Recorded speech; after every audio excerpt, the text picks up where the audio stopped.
Coming up, with big performances this preseason from Harry Giles, Trendon Watford, and Armoni Brooks, do the Brooklyn Nets have too much back end talent for this roster, and who could they potentially lose heading into the regular season? We dive in next. You are Locked On Nets, your daily Brooklyn Nets podcast, part of the Locked On Podcast Network, your team every day.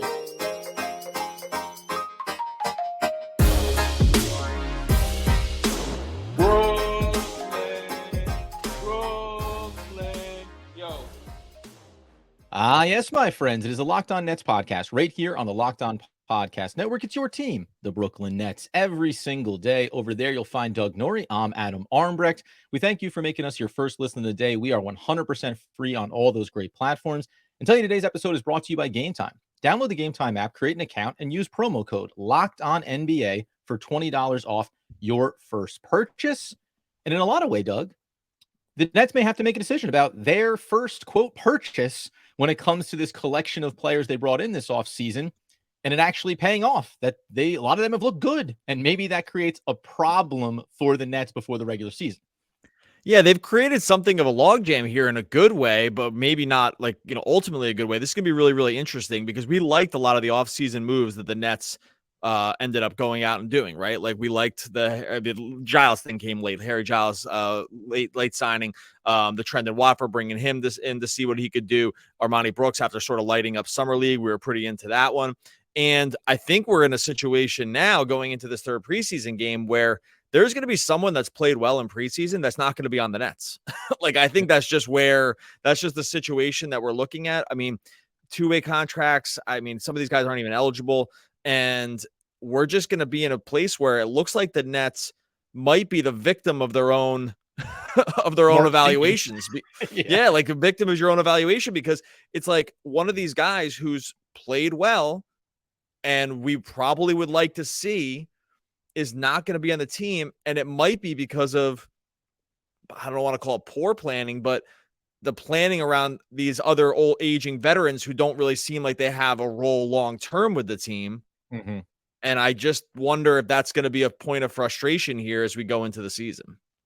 Yeah, it's interesting for me because we'll start here at the top with Harry Giles III, who has a great second preseason game. And I talked about it in the post game that, here is this mold of player that the Brooklyn Nets have not had. Not just a guy that has some size and can obviously give you some rebounding on both ends, but has just enough of a shooting touch and a little bit of range that could really help this offense when you need to have some of that spacing. Do you, before we talk about maybe, the Dorian Finney-Smiths of the world and how it prevents them, were you surprised at all by fans' reactions to that second preseason game for Harry Giles? Because nobody gets more excited than a young player than yours truly. And yet, I was on the more cautious end of, I was like, fantastic, great performance. But this is how hungry they are to have that mold of player. Because I did not come in with the clear it out, Harry Giles needs a guaranteed 5-year deal, which, I mean, fans were not far off from that when it came to him. Well, it's funny with Giles, right? Because he was a big prospect at one point, right? Coming out of Duke, he has injuries have just kind of totally crushed his career. And it's been really disappointing. And you combine that late pedigree, because he got drafted in 2017. I mean, I was like 14 years old when he got drafted or something like that. That's the rough math around that. But so you combine that with a fan base who has been absolutely starved to the point of delirium, to the point of just saying the craziest names you would ever hear for a center who fits this sort of mold. He's not even the exact guy because he's pretty slight of frame still, but people have been dying for centers who just rebound, and that's just kind of what they do, live in the block, right? Mm-hmm. And so Giles sort of represents this post hype guy. Everyone loves that. So you get a little post hype. Then you get a fan base that's been desperate to bring in any kind of traditional center. I'm not saying traditional in a bad way. It's not a pejorative, just more of not a stretch big. And then you get them just out rebounding, the world. This clearly undersized Israeli club team who has got some NBA guys, right? So, but whatever. And you just get this perfect storm of we got to get max deal. Let's get this guy in here. He's the answer. I can see why. I think he was probably a little bit of he was a little bit beneficiary of circumstance here with no Day'Ron, because I think these would have been all Day'Ron's numbers if he had just not been hurt. And so maybe he's the odd man out, but no, I'm not surprised by it. But I also know that it's probably a little overboard when you're not going crazy for it. Well, right, exactly. I know if I'm the barometer, I mean, good Lord. But so let's frame it then as we will with all of these guys. What is their real path here and what does it look like? Day'Ron Sharpe is day to day coming off that first preseason game where he tweaked the ankle. So it doesn't seem like that's going to be overly serious for him. But if you want to look at this team and the construct of it, well, this would be the value of saying, well, these small ball lineups with Dorian Finney-Smith playing the 5, we could maybe get away from them if we carried a Harry Giles in. Now, situationally, there's going to be difficulties defensively, etc. But I think that that's the way that you would look at this and say, if we want to stay a little bit bigger, great, we can carry him over.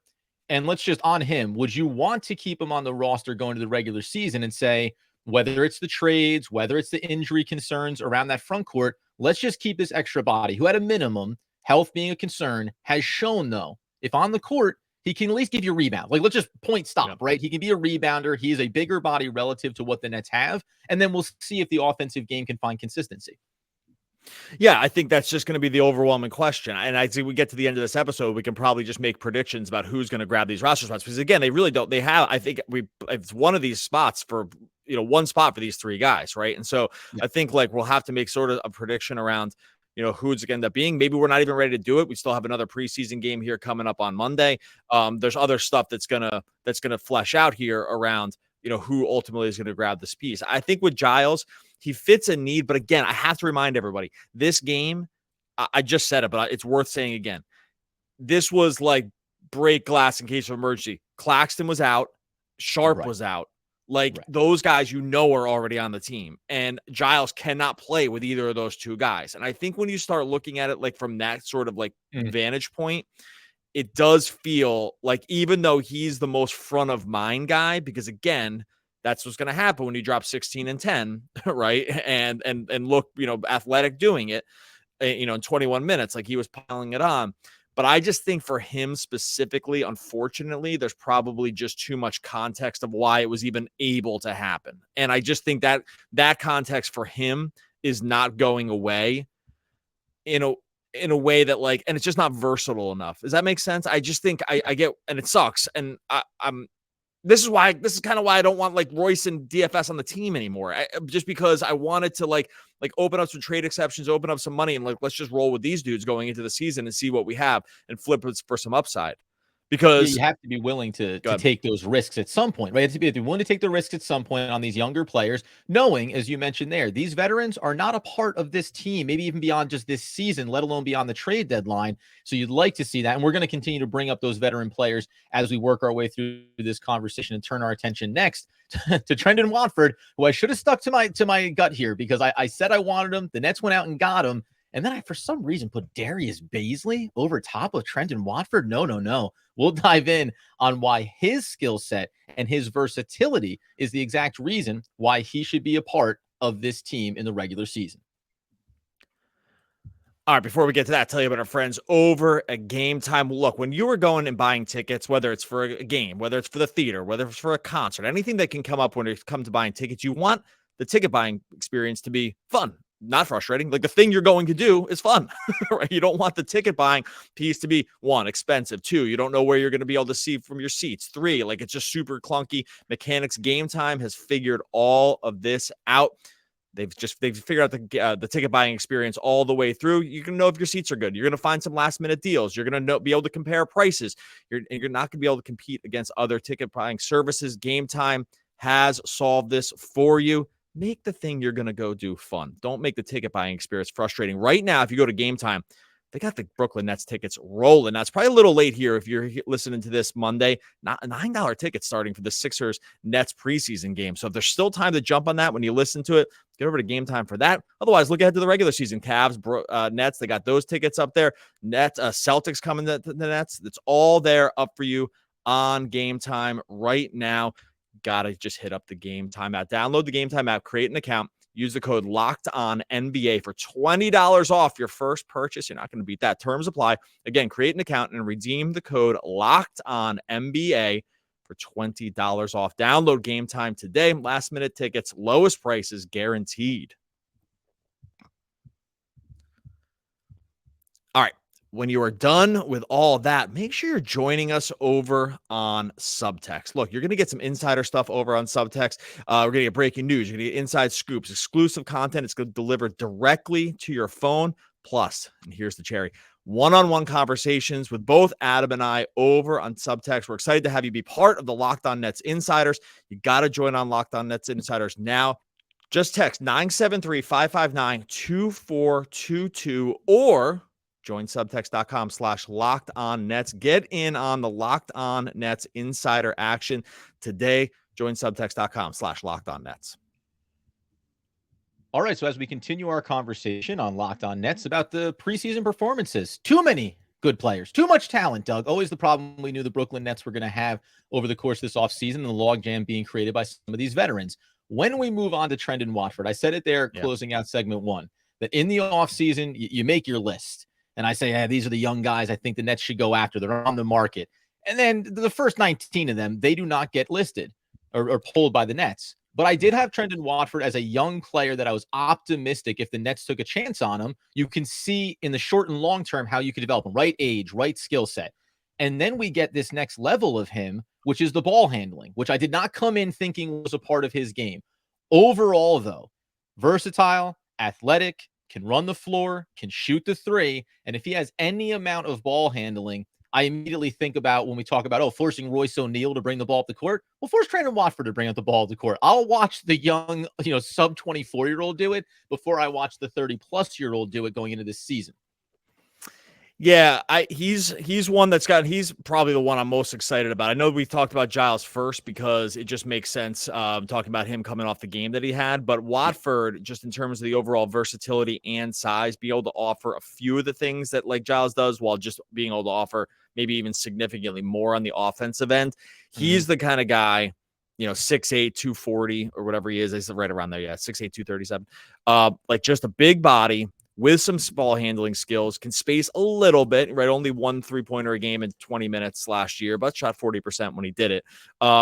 Probably just enough of that, just young enough at 22, right? Like there's all these, like, he doesn't check the boxes in any huge like when you look at Giles, you're like, okay, the rebounding, right? Like that's great. Like I don't think Watford has this one thing that jumps off the page, or even like Armoni, who we're going to talk about here in a second, like has one thing that jumps off the page at you in terms that he does well, but he has enough things that he does good enough, right? And I think that's the part where you get really excited because like this might be, like he might be more roster independent than some of these other guys. And I think that for where the Nets are, or, scheme independent, whatever, for where the Nets are, he probably represents the best chance at like sort of finding something that can fill a lot of different roles. Does that make sense to you? Are you on the same page with him? Because I think he probably has the inside track, but I don't know. He'd be the one I'd say, oh my gosh, I'd be bummed if they let him go and he started balling out somewhere else. Yes, and I agree with you 100%, and it is predicated on the versatility that he brings. By the way, he is just 22 years old as well. Harry Giles, 25, that doesn't make him old by any sense, but combined with the injury history. Doesn't make him young. Well, it's funny too, because I thought about this when we had the conversation in the offseason, right? When's the prime of an NBA player's career and all those things? And you had it was one of the rare Doug pops off occasions on the Locked On Nets podcast when people were like, they're just scratching the prime as they hit 30. And so at 25, having been in the league for a long time, having some mileage, like you can look and say, yeah, we could keep a player like that around, and a year from now, 2 years from now, would say, and he's not on the roster anymore, right? And the other thing to me that you mentioned about being scheme versatile when it comes to Watford, if you're just thinking about a guy that you bring over to the roster, and no matter what, if you need some minutes in a game, regardless of the matchup, you could put him out there. There's worlds where Giles, like, remember, go back to the first preseason game. Harry Giles looked a little bit slow. Like, I don't know if you're going to see the same level of ability game in, game out, whether it's on the offensive glass or defensively. And the Nets want to maybe switch a lot of things. They're trying to work on that drop coverage and fighting over screens. So I think Watford has the requisite skill set there. You mentioned the ball handling. And then the other thing that I'll compare it just to Giles when we're looking at these players. Watford is also a solid free throw shooter, which, like, if you're talking about guys that you need to be able to get the ball in their hands and attack at the basket, if he shares the court with Ben Simmons or Dennis Smith Jr. when he's back fully healthy from the ankle tweak, like, you want a guy that, if called upon, gets to the line. Because guess what? Harry Giles represent the exact same problem you feel like you could have with Ben Simmons and Nicholas Claxton. Now it gets in late game sequences. He happens to be on the floor. All right, we'll foul him. We'll put his sub 50% free throw shooting to the test at the line. So for all those reasons, age, otherwise, it feels like the Nets may have, with Trendon Watford, grabbed a player at just the right moment to catch him as he rises and maybe walk themselves into real value even beyond this season. So that's why he would be my vote to keep around over these other two. Totally. I agree. There's just too many other boxes that get checked with him. I think that in terms of, and you just listed them all. Like, I forgot the Giles age part, because, like, is kind of old for having not played in the league. He hasn't been in the league forever. He's a massive injury risk, right? Like, because he's been basically injured the entire time he's been in the NBA. It sucks. I hate to think about that in terms of just, how decisions, but it has to be part of it. Like, it's not like he's not exactly young and he's not exactly been healthy. So you have these two risks right off the bat with him that you just don't have with someone 3 years younger. And I think that part of it, the versatility, the Nets need versatility. They have a roster that's deeply flawed. It just is. Like, I'm excited for the roster. This is a flawed roster. They need guys that can fill in as many different roles as possible. And by the way, when we talk about filling in roles, we talk about the veterans. So Dorian Finney-Smith, whether or not we think this is the perfectly constructed roster or the model by which the Nets want to operate, potentially playing some small ball is going to be an issue. Well, you can look and say, I can bring in Trendon Watford, like, he can play behind Dorian Finney-Smith and say, there's some 3-point shooting there. Again, getting to the line, has more ball handling potential than Dorian Finney-Smith. There's no defensive value, quote unquote, right now to Trendon Watford, outside of that he is a bigger body. So, and by the way, that counts for something for the Brooklyn Nets when you just get into really bad switches at times. But his rating hasn't been strong at that end of the court. But if you put it through that prism of what the Nets have been willing to go with, that also makes a stronger case for Trendon Watford. You fill into a spot where, let's say, at the trade deadline, Dorian Finney-Smith, an offer gets made. Can I live with Trendon Watford getting bigger minutes in the second half of the season because you got some draft capital for Dorian Finney-Smith? 100%, right? And that's where I think that the Nets will probably, from a front office perspective, look to strike the balance here. How do we prepare for the exiting of veteran players and still make sure that we have athleticism and versatility? Because that's something, regardless of position, has plagued them in the post Kevin Durant, Kyrie Irving versions of these teams. And frankly, before them and even during them, just not having enough versatility on the roster to be able to plug and play when you need that coverage.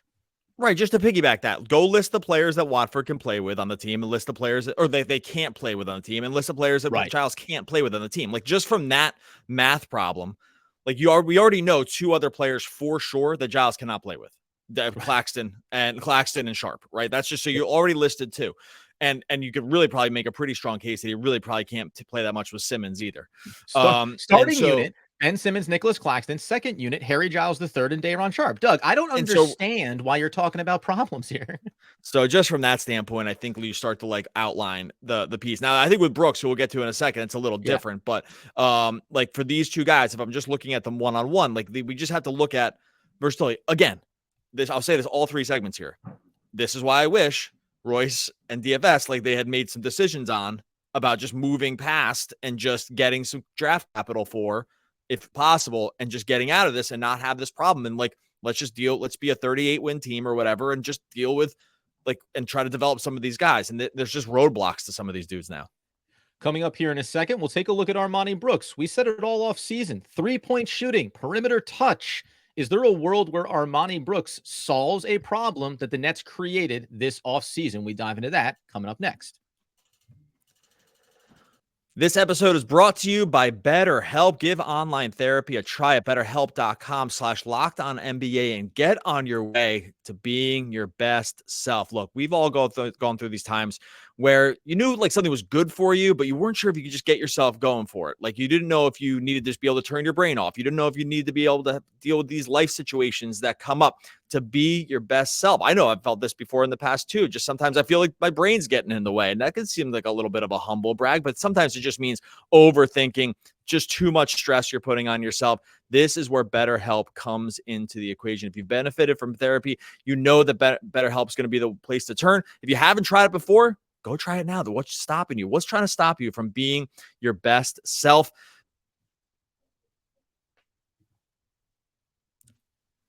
BetterHelp's entirely online. It's designed to be convenient, flexible, suited to your schedule. All you got to do with BetterHelp, you fill out a brief questionnaire and get matched with a licensed therapist. You can switch therapists anytime for no additional charge. You need to find someone that lines up with your needs when it comes to mental health. This is where BetterHelp gets going for you. Make your brain your friend with BetterHelp.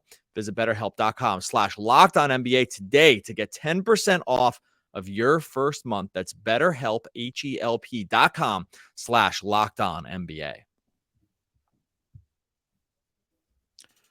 All right, so as we continue our conversation around the Brooklyn Nets and the expectations for where we think this team can go with these three players, all have an opportunity to grab a roster spot if they perform to a certain level. Armoni Brooks. I remember, Doug, originally in Summer League and watching his performances. We talked about at the time Cam Thomas and putting as many players on this roster that were in front of and right behind him. Now, thankfully, it looks like Jacque Vaughn and the Brooklyn Nets woke up and decided, you know what, maybe our first round draft pick should play some basketball. So that's exciting.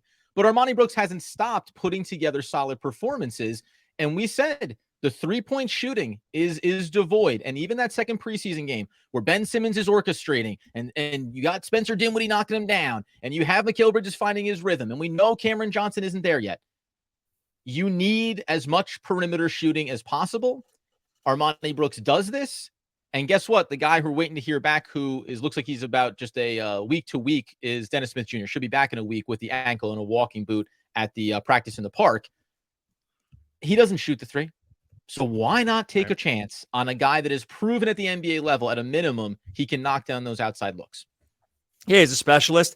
And, undersized, probably two guard. We already understand that. Nets fans have been down the road with two guards who probably had limitations in other spots, i.e., Seth Curry and Patty Mills. And I guess Joe Harris to some degree. He was bigger, but still had defensive limitations. So we know this kind of player has been problematic for the Nets, but has also brought value that I think has been sort of not fully recognized by fans at times. And I know people have pushed back against this. The Nets are going to have a spacing problem this year. I'm actually shocked whenever I hear people say that they're not, right? Because they're two preseason games in where they've had two players in their starting five that have taken 0 3-pointers. Like in the modern NBA, that just doesn't happen, right?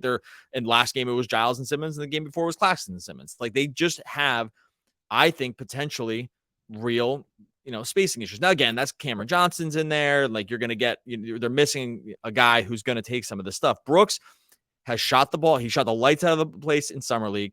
He has already come in and shot 5 for 12 from 3 in the 2 preseason games.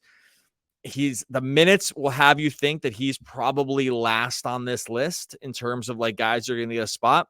And I don't know, maybe you're like, okay, well, there's too much overlap with Lonnie Walker, right? Like there's these other, there's other guys here.